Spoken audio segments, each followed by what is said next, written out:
The morning of March 3rd, 1943, Bismarck Sea, north of New Guinea. Lieutenant Edward Larner pushed the throttles forward on his B-25 Mitchell, the twin Wright R-2600 engines roaring as he descended toward the ocean surface. 50 feet, 30 feet. The spray from the waves began flecking his windscreen. Ahead, through the early morning haze, 8 Japanese transport ships steamed in formation, flanked by destroyer escorts.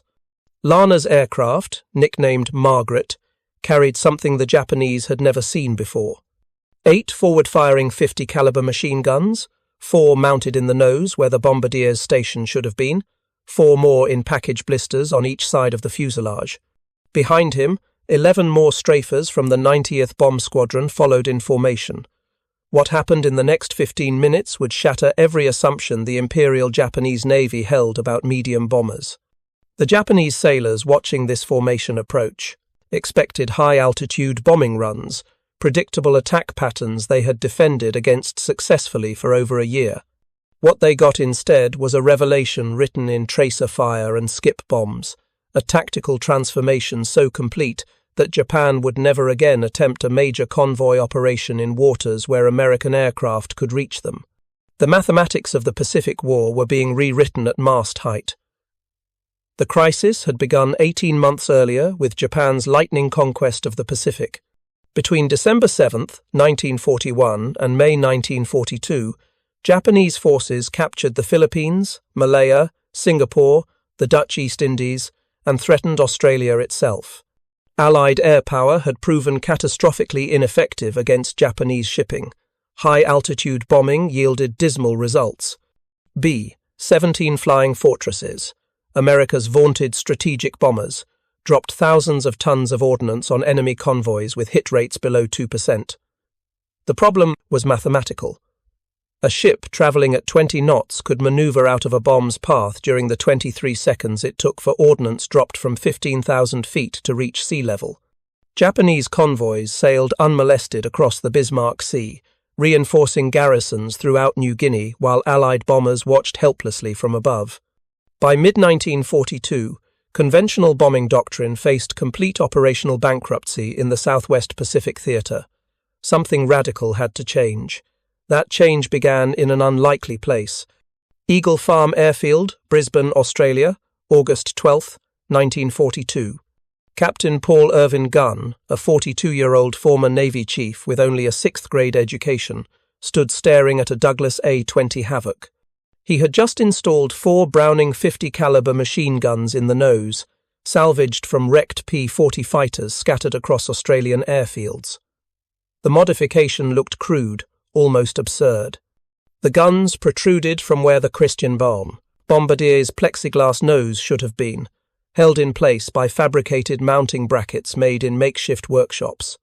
Nobody knew it yet, not even Gunn himself, but this unauthorized modification would trigger the most devastating transformation of medium bombers in history. Gunn was born October 18, 1899, in Quitman, Arkansas, son of blacksmith Nathaniel Hezekiah Gunn. He left school after 6th grade, but possessed an intuitive mechanical genius that formal education could never teach. In 1918, as the Great War ended, young Gunn enlisted in the Navy as an aviation mechanist's mate. He learned to fix aircraft while secretly teaching himself to fly, purchasing his own surplus biplane with saved wages. By 1923, the Navy recognized his flying abilities and made him a naval aviation pilot, one of the rare enlisted aviators in the service. For 21 years, Gunn flew from aircraft carriers like the USS Langley and USS Saratoga, served in the Top Hatters Fighter Squadron, became a flight instructor at Naval Air Station Pensacola, and absorbed every aspect of naval aviation. If you're enjoying this deep dive into the story, hit the subscribe button and let us know in the comments from where in the world you are watching from today. He retired as a chief petty officer in December 1939 and moved with his wife, Clara Louise, nicknamed Polly, and 4 children to Manila, where he founded Philippine Airlines with a fleet of 4 Red Beechcraft Model 18 aircraft. When Japan attacked Pearl Harbor on December 7, 1941, Gunn's quiet retirement ended instantly. The Philippines came under assault hours later. MacArthur's Far East Air Force commissioned Gunn as a captain and put him in command of a hastily organized air transport squadron. For 6 desperate weeks, Gunn flew Philippine Airlines aircraft and military transports throughout the collapsing defensive perimeter, shuttling supplies to Bataan, evacuating personnel, making runs to still friendly bases across the Pacific. On one mission, he flew an unarmed transport into Bataan under Japanese fire to deliver medical supplies to the besieged troops, earning him the Distinguished Flying Cross. His courage was magnificent, but his heart was breaking. Gunn's family remained in Manila. As Japanese forces closed on the capital in early January 1942, he was ordered to fly key personnel to Australia. He gave Polly a wad of cash and every assurance he could muster before departing, convinced he would return within weeks to rescue them. He never got the chance. On January 20th, 1942, Japanese forces interned his wife and 4 children at Santo Tomas University, along with 3,000 other Allied citizens. Polly Gunn, their sons Paul and Nathaniel, and daughters Connie and Julie would remain imprisoned for the next 3 years. The news reached Pappy, as younger pilots had begun, calling him while he was in Australia. His family was behind enemy lines, starving in an internment camp, and he was powerless to reach them. That moment transformed Paul Gunn from a transport pilot into a man possessed by a singular mission to win the war fast enough to save his family. Every modification he would make, every risk he would take, every rule he would break stemmed from that desperate calculation. In Australia, Gunn threw himself into any task that would hurt the Japanese. He assembled crated P-40 Kitty Hawks arriving from America. Working 20-hour days, he led ferry flights of fighters from Brisbane to Java, navigating through Japanese-controlled airspace in his Beechcraft. He flew B-17 seconds on unauthorized bombing runs against Japanese convoys. In January 1942, he loaded a B-17 with bombs and made 7 solo attacks on a Japanese fleet near Borneo. He stole 24 B-25 Mitchells meant for the Dutch and delivered them to an American unit that desperately needed bombers. Legend had it that when a Dutch supply officer refused to release critical gun sights, Gunn brandished a Thompson submachine gun. He got the gun sights. Pappy Gunn had become a man for whom regulations were suggestions, and impossible was merely inconvenient. By summer 1942, Gunn had attached himself to the 3rd Attack Group at Charters Towers, Queensland, commanded by Lieutenant Colonel John Davies. The 3rd Attack Group's A-20 Havocs had just arrived, but these light bombers carried a fundamental problem. Their range was insufficient to reach Japanese bases across the Owen Stanley Mountains from Port Moresby, and their frontal armament consisted of 4 .30 caliber machine guns, weapons so light they barely scratched enemy ships. Gunn saw potential where others saw limitations. He installed 450-gallon auxiliary fuel tanks in the bomb bays, solving the range problem. Then he turned his attention to firepower. The breakthrough came in late July 1942, when Gunn met Captain Frederick Hoffman and Lieutenant Tompkins, Army engineers at Brisbane. Together they designed a modification that would install 4 50-caliber Browning machine guns in the A-20's nose, replacing the bombardier's position with a battery of heavy weapons. The concept was simple but revolutionary. If skip bombing and low-level attack were the only effective tactics against ships, why waste space on a bombardier? Turn the entire nose into a gun platform.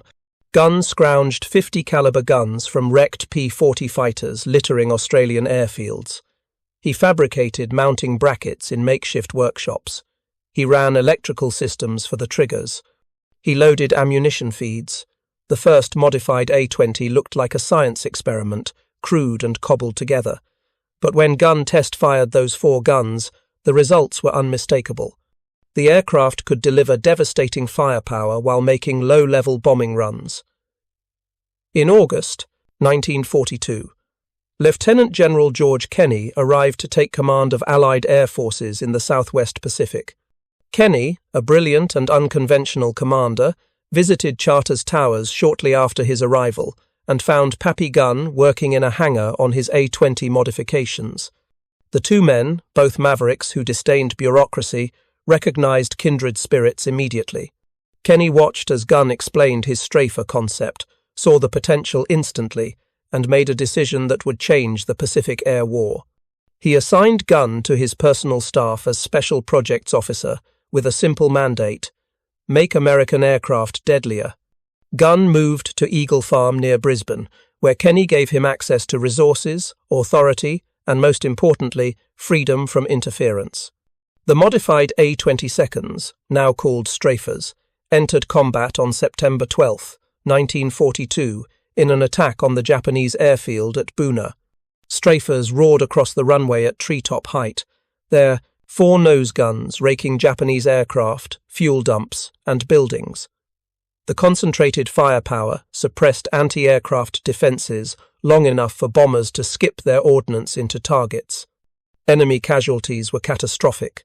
Allied losses were minimal. Kenny immediately ordered more A-22s converted and told Gunn to think bigger. The B-25 Mitchell medium bomber presented both greater challenges and greater opportunities. Larger than the A-20, the Mitchell could carry heavier loads, had longer range, and could accommodate even more guns. Gunn began work on the first B-25 Strafer in November 1942, working with Jack Fox, North American Aviation's senior technical representative in the Pacific. Together, they developed a field modification package that would transform the Mitchell from a conventional bomber into a flying battleship. 4 50 caliber guns were installed in the nose, where the bombardier's station had been. But Gunn didn't stop there. He added 4 more, 50 calibers in external package blisters, 2 on each side of the forward fuselage below the cockpit. These cheek guns gave the Strafer B-25 a total of 8 forward-firing heavy machine guns, all controlled by the pilot. The top turret's 250 calibers could also be rotated forward, bringing potential forward firepower to 10 guns when needed. The first B-25 Strafer, nicknamed Margaret, arrived at Charters Towers on December 8, 1942, assigned to the 90th Bomb Squadron of the 3rd Bomb Group. Pappy Gunn personally test-flew the aircraft, pushing it through violent maneuvers. Engineers at Wright Field, learning of the modifications, sent urgent cables warning that the alterations were dangerous and the aircraft should be grounded. Gunn's reported response became legendary: "Put center of gravity in storage for the duration. We have a war to fight." He did make practical adjustments, keeping the nose wheel on the runway until 120 miles per hour instead of the usual 80, and making turns at 170 instead of 120. By January 1943, an entire squadron of Strafer B-25s had been converted. Gunn moved the modification program to Townsville, where air depot groups at Mount Louisa could work on multiple aircraft simultaneously. Pilots trained intensively on the new tactics. Skip bombing had been developed earlier by Major William Benn and the 43rd Bomb Group's B-17 crews, dropping bombs at ultra-low altitude so they would skip across the water like stones and slam into ship hulls below the waterline. Combined with Gunn's Strafer modifications, skip bombing became devastatingly effective. The Strafers would attack first at wavetop height, sometimes as low as 50 feet, their 8 nose guns hammering ship superstructures and suppressing anti-aircraft fire. While enemy gunners dove for cover, the bombers would release 500-pound bombs with special fuses. The bombs would skip across the surface and crash through steel hulls before exploding inside the ships. The transformation of Gunn's B-25 from unauthorized experiment to official policy accelerated when Kenny sent him to the United States in February 1943 to work with North American Aviation. At the company's plant near Los Angeles, engineers who had initially declared his modifications impossible watched as he explained how his strafers operated in combat. North American incorporated his innovations into production models.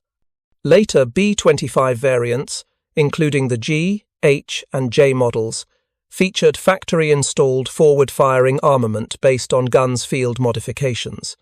Some J-model strafers eventually carried 18 forward-firing 50-caliber machine guns, making them the most heavily armed aircraft in the American arsenal. The ultimate test of guns' vision came in March 1943 with the Battle of the Bismarck Sea, Japanese Imperial headquarters, desperate to reinforce their crumbling position in New Guinea, organized a massive convoy to transport nearly 7,000 troops and vital supplies from Rabaul to Lae. 8 transport ships would carry the soldiers, escorted by 8 destroyers and covered by approximately 100 fighters.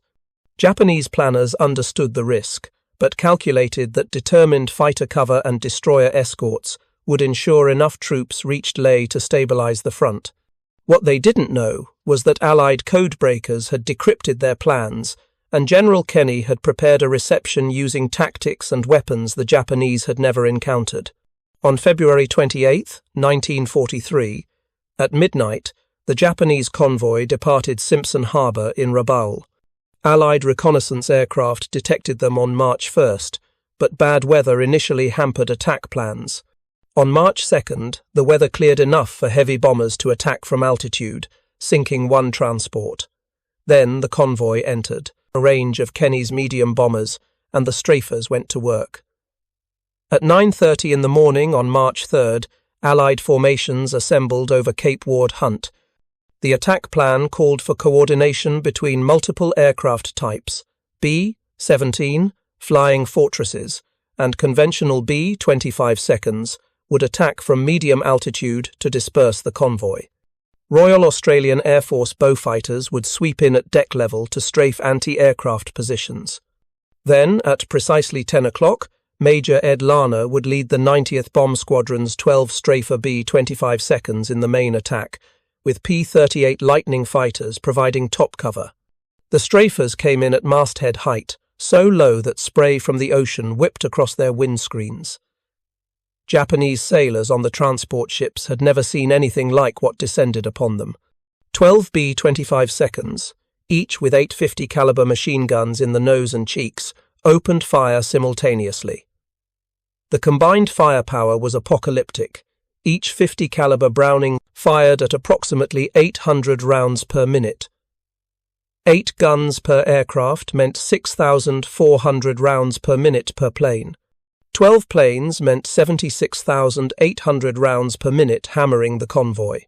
The weight of fire was over 200 pounds of lead per second, smashing into wooden decks, steel superstructures, exposed ammunition, and human bodies. Japanese anti-aircraft gunners, caught completely off guard, had no time to track the attackers as the strafers roared over the ships at 300 miles per hour. Pilots released their bombs.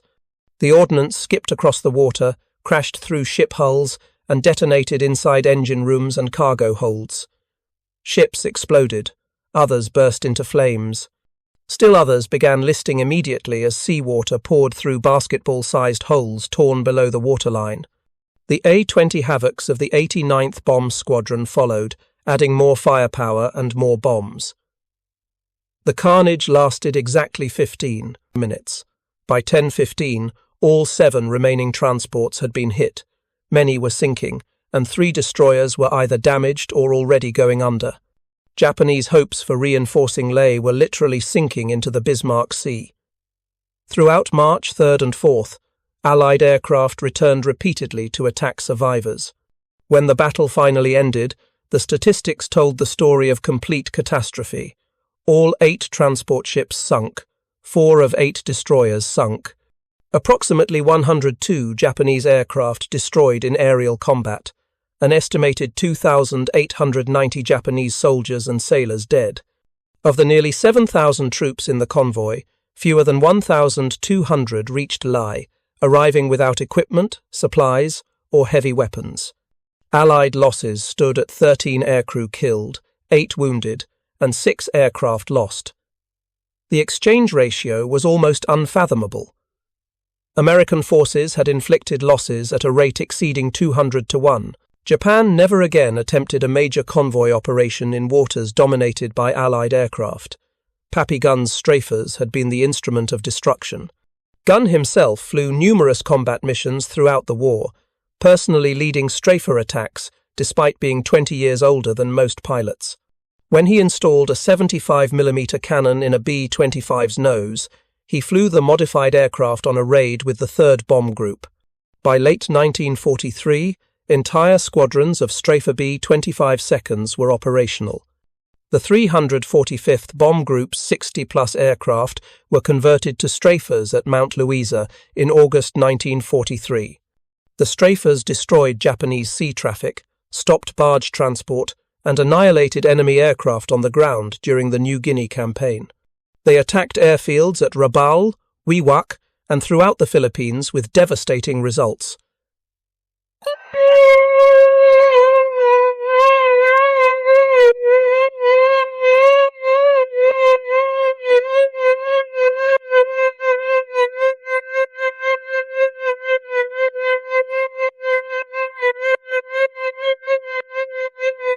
Positions entirely when strafers appeared.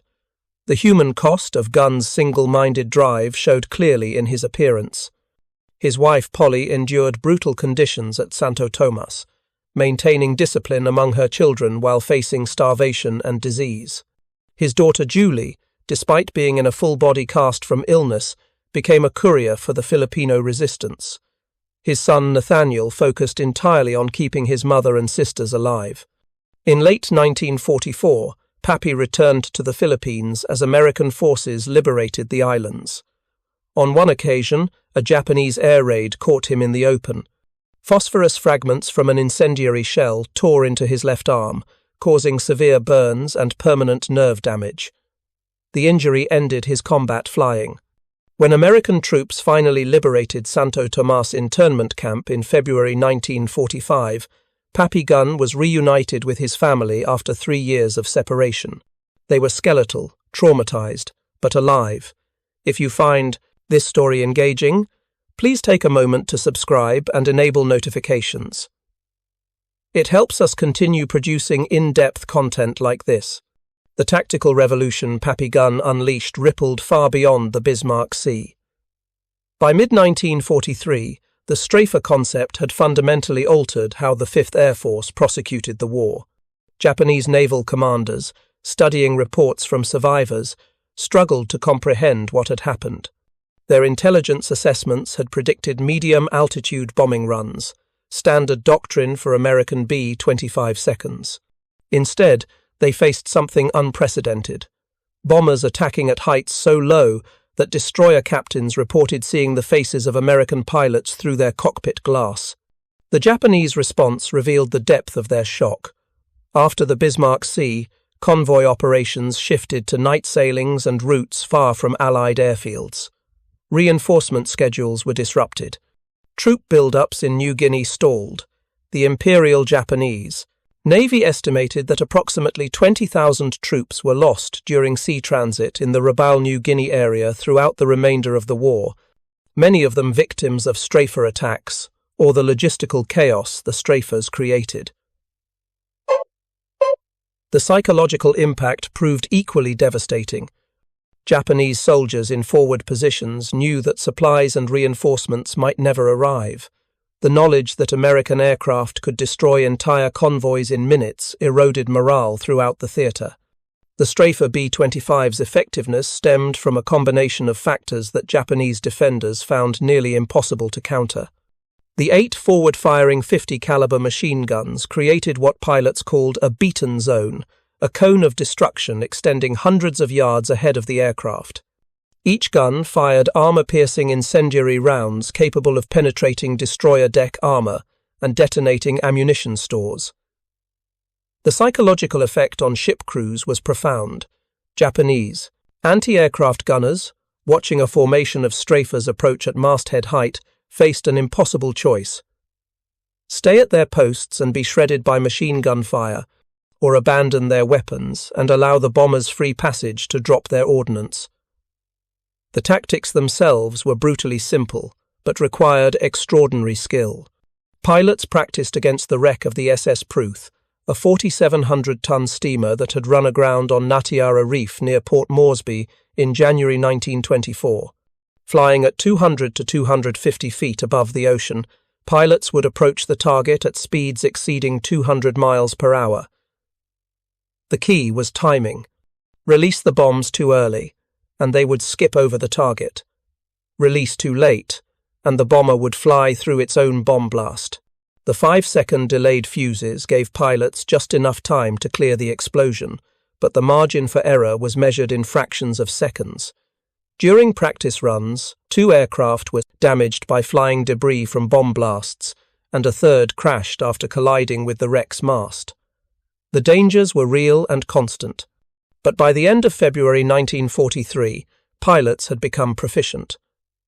Some crews achieved 4 hits with 4 bombs, combining skip bombing with mast-top bombing in a single attack run. The hit rate for strafer-equipped B-25 seconds attacking at wave-top level exceeded 75%, compared to approximately 5% for conventional medium-altitude bombing. The mathematics were undeniable.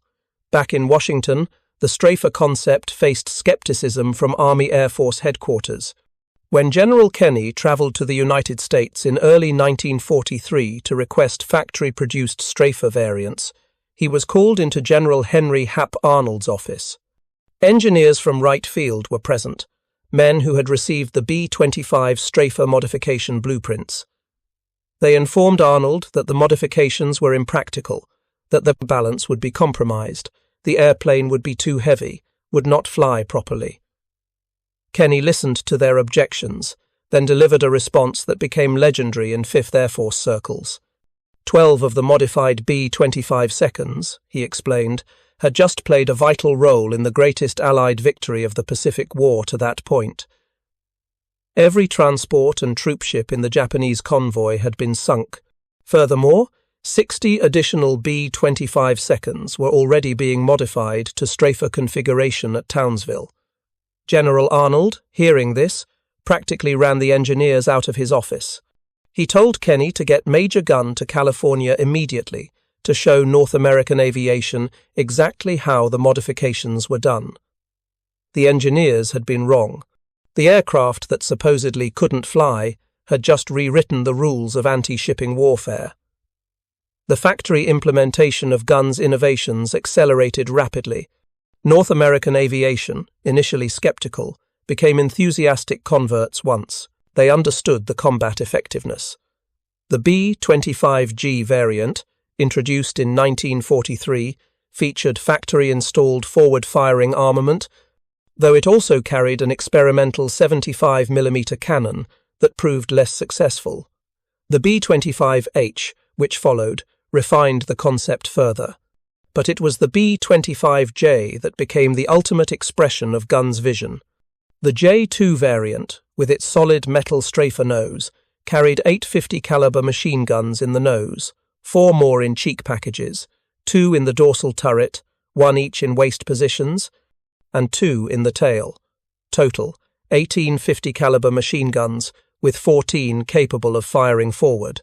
The weight of fire from a single B-25J strafer exceeded 215 pounds per second. A formation of 12 such aircraft could deliver over 2,500 pounds of lead per second onto a target. The firepower rivaled that of a light cruiser's broadside, but delivered from aircraft flying at 300 miles per hour at an altitude of 50 feet. Japanese destroyer captains, accustomed to engaging aircraft at medium altitude with their main battery, found themselves defenseless. Their 5-inch guns couldn't depress low enough to track strafers coming in at masthead height.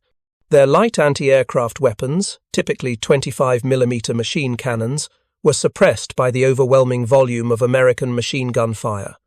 By the time gunners could return effective fire, the strafers had already released their bombs and were climbing away. The tactical employment of strafers evolved throughout 1943 and 1944. Initial attacks focused on shipping, but the versatility of the platform became apparent.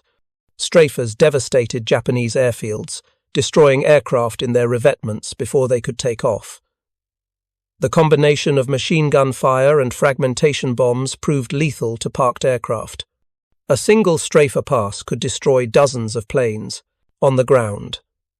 At Wewak, on September 2, 1943, Strafers from the 4th 105th Bomb Squadron attacked Japanese air bases, destroying or damaging an estimated 150 aircraft in a single raid.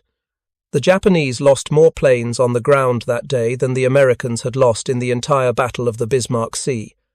Bridge attacks became another specialty. The 409th Bomb Squadron, operating in Burma, became so proficient at destroying bridges that they nicknamed themselves the Dental Clinic for their bridge work. The strafers' combination of firepower and skip bombing capability made it ideal for attacking these hardened targets. Pilots would strafe the bridge approaches to suppress defenders, then skip bomb the bridge structure itself. The technique proved so effective that Japanese engineers eventually stopped trying to repair bridges in areas where strafers operated regularly, instead building bypass routes through the jungle. Ground support missions revealed another dimension of the strafers' capabilities.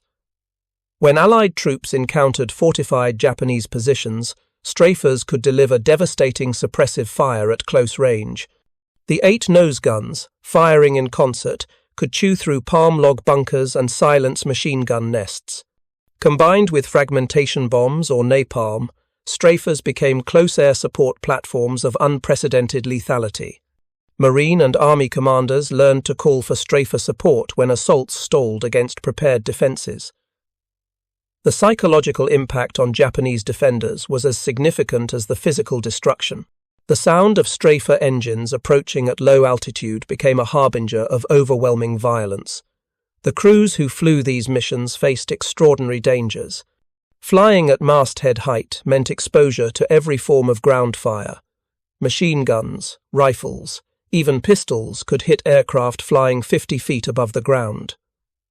Strafer losses to ground fire were significant, though still lower than losses from medium-altitude missions where larger-caliber anti-aircraft guns were effective.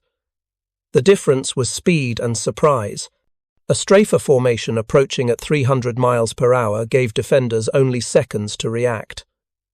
By the time Japanese gunners realized an attack was coming, the strafers had already passed overhead. The physiological demands on pilots were intense. Flying at extremely low altitude required constant attention and precise control.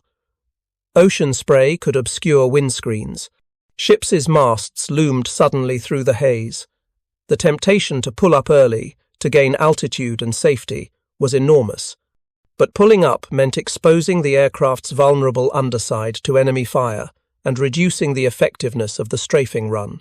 Successful strafer pilots learned to trust their aircraft and their training, boring in at masthead height regardless of the fire coming up at them. Pappy Gunn's personal contribution to these tactics cannot be overstated. He flew combat missions throughout 1943 and early 1944, leading from the front despite being in his mid-40s.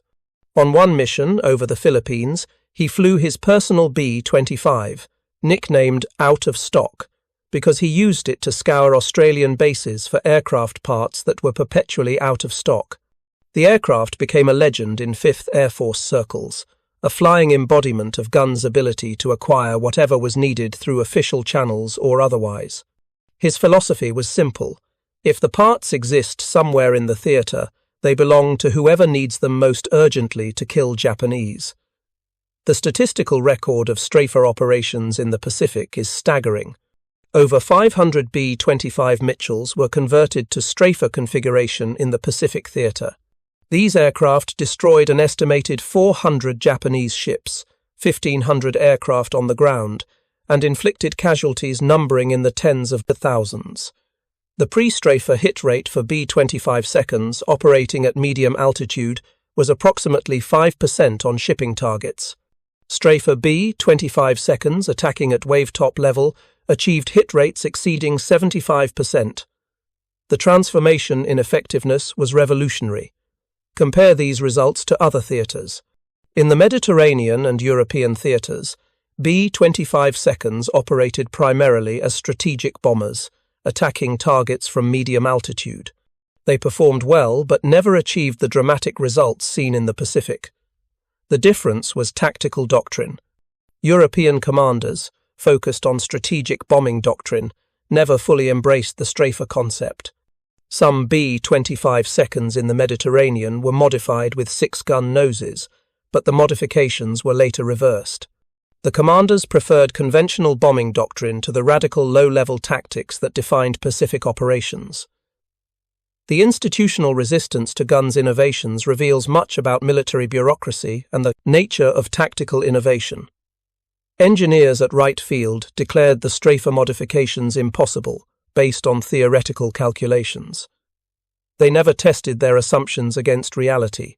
When confronted with evidence that the supposedly impossible aircraft were not only flying but winning battles, the engineers had to acknowledge their error. But this pattern repeated throughout the development process. Each new modification gun proposed met initial skepticism, followed by field testing that proved the concept, followed by reluctant official acceptance. The 75mm cannon installation exemplified both guns' innovative spirit and the limits of that innovation. In 1943, Gunn convinced Kenny to allow installation of a tank cannon in the B-25G's nose. The concept was to create an aircraft capable of sinking ships with a single direct hit from a 75mm shell. 18 B-25Gs were modified with the cannon, and Gunn personally flew combat missions testing the weapon. The results were disappointing. The cannon's recoil affected the aircraft's stability. The rate of fire was too slow for effective ship attack. Accuracy at low altitude proved difficult to achieve. Most importantly, the .850 caliber machine guns of the standard Strafer proved more effective in practice than the single large cannon. The failed cannon experiment demonstrated that even innovative geniuses make mistakes. But the key difference was Gunn's willingness to test ideas in combat and abandon those that didn't work. He wasn't wedded to theories or married to specific solutions. He cared only about results: dead Japanese, destroyed equipment, disrupted logistics. If a modification worked, he expanded it. If it failed, he abandoned it and tried something else. This pragmatic, results-oriented approach stood in stark contrast to the theoretical perfectionism of engineering bureaucracies. By late 1944, the Strafer had become the dominant ground attack aircraft in the Pacific. Entire bomb groups operated Strafer-configured B-25 seconds exclusively. The 345th Bomb Group, nicknamed the Air Apaches, flew nothing but Strafers from mid-1943 onward. Their combat record was extraordinary. Over 200 ships sunk or damaged, hundreds of aircraft destroyed on the ground, countless ground targets demolished. The group's motto was simple: attack, attack, attack. At masthead height, with all guns firing, they embodied that philosophy perfectly. The final vindication of Gunn's vision came not from official recognition, though he received 2 distinguished flying crosses, a Silver Star, a Legion of Merit, an Air Medal, and 9 Purple Hearts. The vindication came from the enemy. Japanese after-action reports, captured after the war, revealed that Strafer attacks were among the most feared Allied weapons in the Pacific. Japanese commanders described Strafer formations as death from below, attacks that combined overwhelming firepower with terrifying psychological impact. Some reports noted that Japanese troops would abandon defensive positions when Strafers appeared, preferring to take their chances in the jungle rather than face the wall of machine gun fire and bombs descending at masthead height. Gunn retired from the Army on June 30th, 1948 as a full colonel, his service records studded with decorations. He returned to the Philippines and rebuilt Philippine Airlines, which still operates today. The airline that began with 4 Red Beechcraft Model 18 seconds in 1941 grew into one of Asia's major carriers. But Gunn's heart remained with aviation, with the machines and the men who flew them. On October 11th, 1957, Gunn was piloting a charter Beechcraft through a storm when the aircraft crashed, killing him instantly. He was buried at Barrancas National Cemetery at Naval Air Station Pensacola, among the naval aviators with whom his career began nearly 40 years earlier. The legacy of Pappy Gunn's Strafer lives on in modern attack aviation doctrine. The concept of combining heavy forward-firing armament with low-altitude attack runs became the foundation for gunship development in Vietnam and beyond. The AC-47, AC-119, and AC-130 gunships that dominated close air support in Vietnam and subsequent conflicts trace their conceptual lineage directly to guns Strafer B-25s. The philosophy remains unchanged. Overwhelming firepower delivered from aircraft flying low enough to see the targets clearly produces results that precision bombing from altitude cannot match. The most revolutionary advances in warfare often come not from technological breakthroughs, but from tactical innovation by practitioners who understand combat reality better than theorists understand abstract doctrine. Papi Gun never attended engineering school. He never studied advanced aerodynamics. He never wrote doctrinal papers or taught at staff colleges. What he understood was simpler and more profound. Aircraft are tools for destroying the enemy, and any modification that makes them more effective at that mission is worth pursuing regardless of what engineering theory says. The B-25 Strafer stands as testament to American improvisation in its finest hour. An aircraft designed for one role, completely redesigned for another by a man barely literate but brilliantly intuitive, proving devastatingly effective against an enemy unprepared for such radical innovation. The Battle of the Bismarck Sea remains studied at military academies as the perfect example of coordinated air-sea denial operations. The tactics developed there became standard throughout the Pacific and influenced post-war attack aircraft design. Japanese pilots couldn't believe what they were seeing. Medium bombers, aircraft designed to operate at 10,000 feet, attacking ships at masthead height, 14 machine guns firing simultaneously, creating a wall of tracer fire so dense it looked like a solid stream of light. Bombs skipping across the water like stones, slamming into hulls with mathematical precision.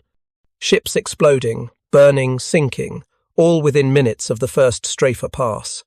The world of naval warfare that Japanese commanders understood had been turned upside down by an Arkansas blacksmith's son with a 6th-grade education and an intuitive grasp of mechanical systems. The mathematics of Allied victory in the Southwest Pacific were written not in strategic planning rooms, but in dusty Australian repair depots. They were written in salvaged guns and fabricated mounting brackets, in modified bomb racks and external fuel tanks, in every improvised solution that Papi Gun and his teams cobbled together from wrecked fighters and captured Japanese equipment. They were written in the faces of Japanese sailors watching death approach at masthead height, too fast to evade, too heavily armed to stop, too low for conventional defenses to engage effectively. Paul Irvin Gunn died in a storm doing what he loved, flying. His legacy lived on in every strafer that flew, every Japanese ship sunk, every enemy soldier who never reached the battlefield. And ultimately, in one simple fact, his family survived. The man who could barely read or write had rewritten the rules of aerial combat, transforming defeat into victory through sheer determination and mechanical genius. His creations were more than weapons. They were instruments of liberation, vengeance made manifest, love expressed through high explosives and 50-caliber fury. The Strafer proved that sometimes the most powerful force in war isn't technology or strategy or numbers. Sometimes it's simply one man who refuses to lose, because losing means everything he loves will die. That man, armed with genius and given freedom to innovate, can change the world. Papi Gun did exactly that. The Japanese couldn't believe B-25 seconds with 14 guns could strafe ships at mast height. They learned otherwise in 15 minutes over the Bismarck Sea, and the lesson cost them the war in New Guinea. Thank you for watching. For more detailed historical breakdowns, check out the other videos on your screen now, and don't forget to subscribe.